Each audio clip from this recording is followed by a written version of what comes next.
दीने दीने खुशबू और कढ़ाई के तेल में तिलमिलाते ये है बटग्राम के मशहूर शपली कबाब।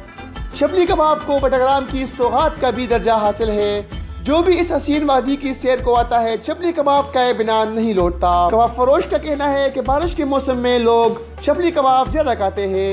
कबाब में मुख्तलिफ किस्म के अशिया इस्तेमाल किए जाते हैं।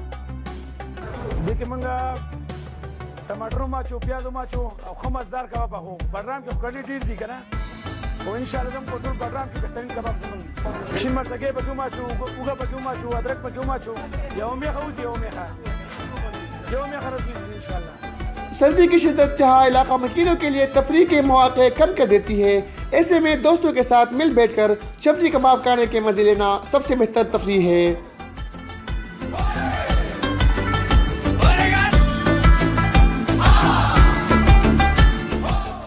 यूँ तो बटग्राम के बहुत से अशिया मशहूर है, लेकिन कोई यहाँ पर आए और यहाँ के मशहूर कबाब ना कहे, ऐसा हो ही नहीं सकता। कैमरा और रिपोर्टिंग टीम के साथ शिराज अहमद शिराजी, वॉइस ऑफ बटग्राम, बटग्राम।